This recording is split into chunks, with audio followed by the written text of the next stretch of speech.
The sleek black sedan glided to a stop in front of a nondescript retail store, its tinted windows hiding the man within.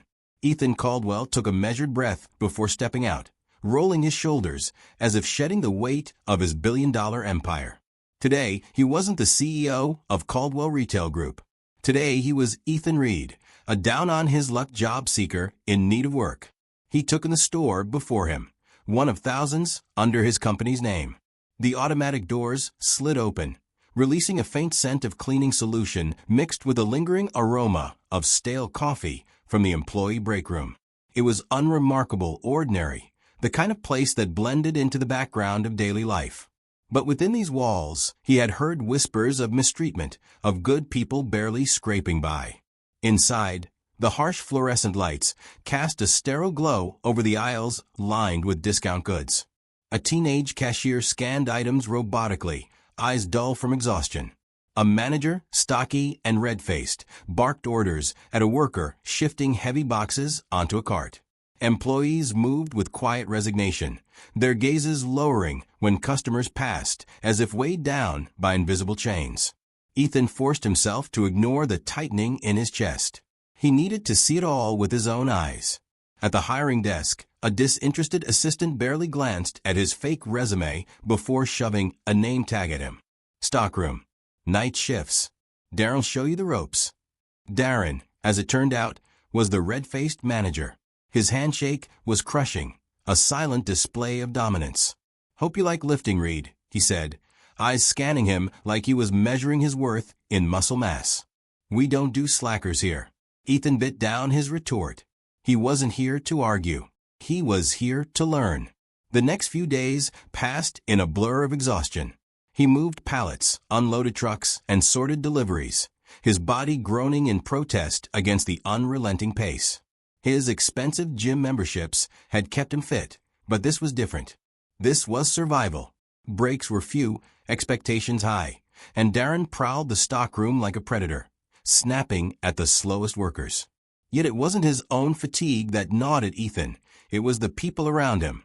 One woman, in particular, stood out. Samantha Lewis. She was slight but strong, her dark hair always tied back in a no-nonsense ponytail. There was something in the way she moved, efficient, precise, as if every second mattered. She never complained, never asked for help, even when lifting boxes nearly as heavy as she was.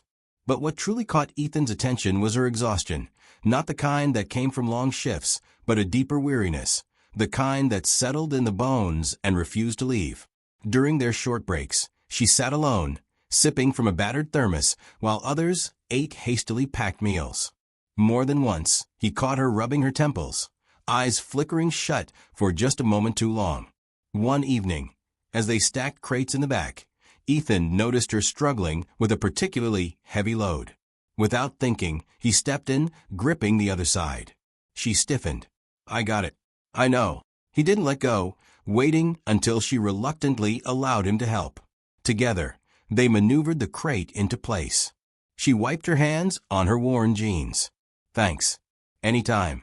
He hesitated, then added, "You ever sleep?" A ghost of a smile touched her lips, though it didn't reach her tired eyes. "Sleep's a luxury." Ethan's curiosity sharpened. "Got kids?" Her smile disappeared. "Why?" He shrugged. "Just making conversation." For a moment, she seemed to debate whether to answer, then exhaled. "Yeah. A daughter. Emily. Must be tough. You have no idea." And, just like that, the conversation ended. She turned back to work, shoulders tense, the wall around her firmly in place. That night, as the shift ended, Ethan walked out behind her. Most employees rushed to their cars, eager to escape. But Samantha didn't head to the parking lot. Instead, she cut across the lot, past the dumpster, toward the shadows behind the building.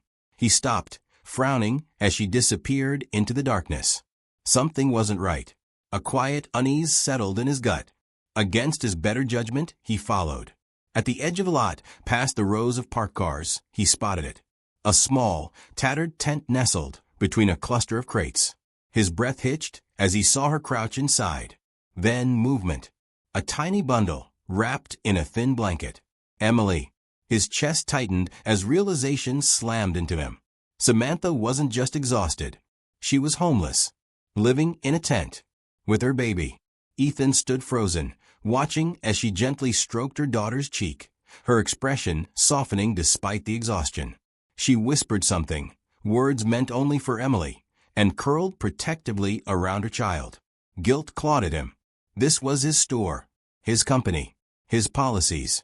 And yet, here she was, one of his employees, struggling to survive in the cold night air while he had the power to change everything. He turned away, heart pounding. Tomorrow he would act. Ethan stood in the shadows, his pulse hammering as he tried to process what he was seeing. Samantha adjusted the thin blanket around her sleeping child, her movements careful, practiced. The night air was crisp, and he could see the way she hunched her shoulders, as if her own body could shield her baby from the cold. He had come here looking for problems within his company, but this was worse than anything he had imagined. One of his employees was sleeping in a tent, her child curled beside her, while his company's name shined in neon just a few hundred feet away. His jaw tightened as guilt clawed at his stomach. How long had she been living like this? How many nights had she spent listening to the wind rustle the fabric of her only shelter, hoping the rain wouldn't seep through? How many times had she gone to work exhausted, lifting heavy boxes and forcing a smile, knowing she had nowhere to go when her shift ended? She shifted, pulling a small plastic container from a worn-out bag. A few crackers, a bottle of formula. She poured the powdered mix into a bottle, shaking it gently before pressing it to the baby's lips. "Come on, sweetheart," she whispered. "Just a little bit." Ethan's chest ached at the tenderness in her voice, the quiet desperation in the way she watched her daughter suckle. She rocked her gently, humming a soft lullaby under her breath, and in that moment he saw it all, the sacrifices, the exhaustion, the fierce, unrelenting love that kept her going. He had to say something. He couldn't just stand there, watching from the darkness like some intruder in her private misery. He took a cautious step forward, but his foot hit a loose piece of gravel, the crunch breaking the silence. Samantha's head snapped up. In an instant, she was on her feet, body tensed, shielding her daughter. Her eyes locked onto his, wide with fear. Ethan lifted his hands. "It's just me." Recognition flickered in her gaze, but the fear didn't fade. If anything, it sharpened. She clutched the baby closer, her breathing quick and uneven. "What are you doing here?" she demanded, her voice low but edged with panic. He hesitated. How could he explain this without sounding like a man who had just been spying on her? "I saw you come this way. I was worried." She let out a sharp, humorless laugh. "Worried?" She shook her head. "Why would you be worried about me?" He didn't know how to answer that. Not in a way that would make sense to her. She barely knew him. To her, he was just another worker, a man she exchanged a few words with during their shift. What right did he have to claim concern? But the truth pressed against his ribs, demanding to be spoken. "Samantha, why are you living here?" Her jaw tightened, her body language shifting from fear to something colder. "That's none of your business." His stomach twisted. "You have a baby." "I know," she snapped. "She's mine." The anger in her voice wasn't just defensiveness. It was survival, a mother's instinct to protect, to guard the last thing in the world she had left. "I'm not judging you," he said carefully. God, Sam, how long have you been out here?" She exhaled slowly, her grip on Emily easing, though the wariness in her expression remained. A few months. A few months. He felt like the breath had been knocked from his lungs. "I used to have an apartment," she continued, her voice quieter now. "A tiny one, nothing special. But rent went up. I tried to keep up, but with daycare costs, food, bills, I fell behind." She looked away, staring at the darkness beyond the lot. "One night, my landlord changed the locks. That was it." Ethan's hands clenched into fists at his sides. He could see it all. The eviction, the helplessness, the slow unraveling of stability. And through it all, she had kept coming to work, kept pushing forward, as if she weren't carrying the weight of an entire world on her back. "Did you tell anyone?" he asked. "Your manager?" "HR." She let out a bitter laugh. "HR. She shook her head. They don't care. And Darren? The last time someone asked for extra hours, he said, figured out. She turned to him then, her eyes sharp. So I figured it out. The words were meant to be defiant, but he could hear the exhaustion beneath them. He wanted to fix this. Right now. He wanted to tell her who he really was, to promise her that everything would change. But he couldn't. Not yet. If he revealed himself now, it would only make her feel exposed, betrayed. No, he had to do this carefully. What about shelters? He asked. She sighed, rocking Emily gently as she spoke. They're always full. And the ones that have space? They separate mothers from their kids. She pressed a kiss to her daughter's forehead. I'm not leaving her. He respected her answer, but it made him sick to know that was the reality she faced. Silence stretched between them, the sounds of distant traffic filling the space. Finally, she exhaled, her shoulders sagging. Look, I appreciate the concern, but I'm handling it. Handling it. That was what survival looked like. It wasn't living, wasn't thriving. It was clinging to the edge of a crumbling cliff, praying the fall wouldn't come too soon. Ethan swallowed hard. You shouldn't have to. Her eyes met his, searching. There was something unreadable in her expression, something cautious, maybe even hopeful. But she quickly masked it. This is just temporary, she murmured. It has to be. The quiet conviction in her voice made his chest tighten. He had spent years building an empire, priding himself on its success. But success meant nothing if the people who worked for him, who made that success possible, were left to struggle like this. He couldn't walk away from this. He wouldn't. Samantha didn't know it yet, but everything was about to change. Ethan barely slept that night. Lying in the stiff, unfamiliar bed of his cheap motel room, he replayed his conversation with Samantha over and over, each word chipping away at the foundation of everything he thought he knew about his company. He had built Caldwell Retail Group on the belief that hard work led to stability, that anyone willing to put in the effort could carve out a decent life. But what he had witnessed, what Samantha was living, told a different story. The next morning, he arrived at the store early, blending in with the other employees as the first deliveries of the day arrived. The usual routine unfolded around him. Workers hauling boxes, cashiers preparing their registers, Darren pacing the floor with a permanent scowl. But now, Ethan saw it all with a sharper eye. He noticed the exhaustion in the faces of his coworkers, the way they moved with quiet resignation. He caught snippets of hushed conversations, rent increases, medical bills, the impossible cost of childcare. He saw how Darren's presence made people shrink, how requests for schedule changes were dismissed with a grunt or a glare. Ethan wasn't just here to observe anymore. He was here to understand. At lunch, he found Samantha sitting at the edge of the break room, Emily cradled in her arms. Some employees nodded at her in passing, but no one lingered. It wasn't hostility, just the quiet separation of those two consumed by their own struggles to carry anyone else's. Ethan slid into the seat across from her. She raised an eyebrow. You don't have to keep checking on me, she said, adjusting Emily's blanket. Maybe I just like the company. A soft snort escaped her. Right. His gaze flicked to Emily, her tiny hands curled against her mother's chest. How do you manage daycare? Her expression darkened. I don't. The words settled between them, heavy with unspoken meaning. She's too young for school, and daycare costs more than I make in a day, Samantha continued, her voice steady but laced with frustration. So I take the night shifts, sleep a few hours when I can, and keep her with me the rest of the time. Ethan leaned forward. That's not sustainable. Tell me something I don't know. She sighed, rubbing her temple. But it's not just me.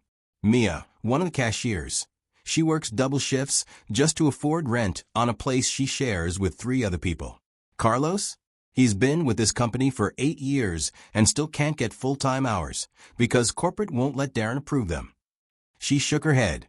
We're all just running in circles. Ethan's stomach twisted. These weren't isolated struggles.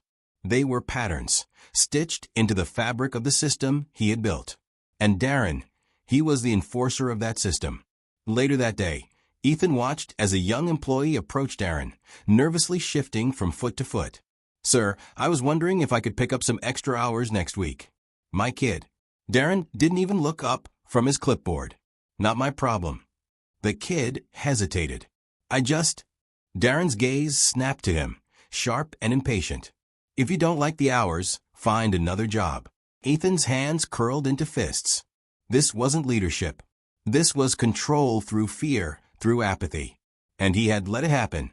That night, Ethan returned to the tent behind the store. He wasn't sure what he expected. Maybe for Samantha to finally tell him to stop interfering. Instead, he found her sitting outside, her knees drawn to her chest as she stared at the sky. He sat beside her. She didn't look at him, but after a long moment, she spoke. "You ever feel like the world's rigged against you?" He swallowed. "Yeah." She let out a quiet laugh. "You don't look like someone who's ever had to fight for a meal." No, he hadn't. But he was starting to understand what it meant to be on the other side. "This company could do better," he said softly. Samantha scoffed. "That would require someone in charge to care." Ethan looked at her, heart hammering. The truth was so close to spilling out. "I care." She turned to him then, searching his face. For a brief second, he thought she saw through him. But she only sighed and looked away. "Then, you're the only one." Ethan knew that by tomorrow, she wouldn't feel that way anymore. Because tomorrow, everything was going to change. The next morning, the store buzzed with the usual hum of activity. Registers beeping, workers stocking shelves, Darren barking orders. But beneath the routine, an undercurrent of tension ran through the air. Ethan arrived dressed differently this time. Gone was the worn uniform, the cheap sneakers. He walked through the doors in a crisp suit, his polished shoes clicking against the linoleum floor. Employees stole glances at him, some puzzled, others wary. He could see Samantha near the registers, shifting Emily from one arm to the other, completely unaware of what was about to unfold. Darren was the first to approach him, confusion flickering across his face before it settled into its usual scowl. "Can I help you?" Ethan met his gaze, letting the silence stretch. He had spent weeks biting his tongue, watching, listening. But today, he wasn't just another worker. Today, he was their employer. "You can gather the staff," Ethan said evenly. "Now." Darren frowned, clearly not recognizing him. But something in Ethan's tone made him obey. Within minutes, the employees stood huddled near the front of the store, exchanging uncertain glances. Samantha lingered at the edge of the group, brows furrowed as she adjusted Emily's blanket. Ethan stepped forward. "Some of you know me as Evan," he began, scanning the crowd. "But that's not my real name." He took a steady breath. "I'm Ethan Caldwell, CEO of Caldwell Retail Group." A ripple of shock passed through the group. A few employees gasped.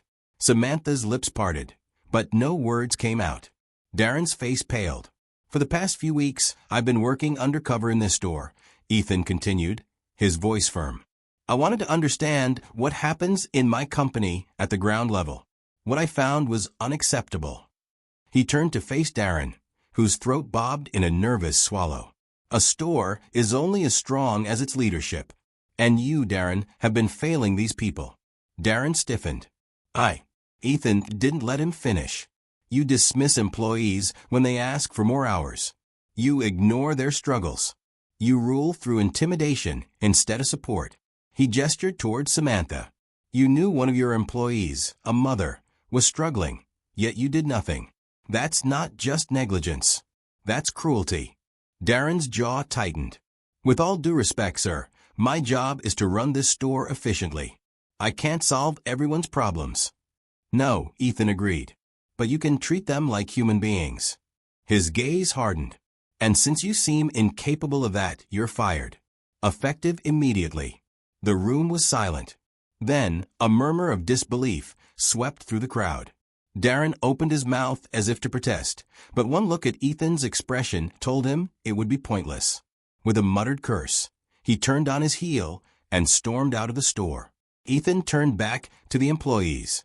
Things are going to change. He inhaled deeply. Starting today, all part-time workers who want full-time hours will get them. Hourly wages are increasing.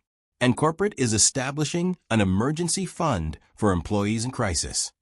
His gaze landed on Samantha, whose eyes shimmered with unshed tears. No one working under my company should have to sleep in a tent. A single tear slipped down Samantha's cheek as she clutched Emily closer. She looked at him, not with pity, not with anger, but with something else entirely: hope. And for the first time, Ethan knew his company was finally becoming what it was meant to be.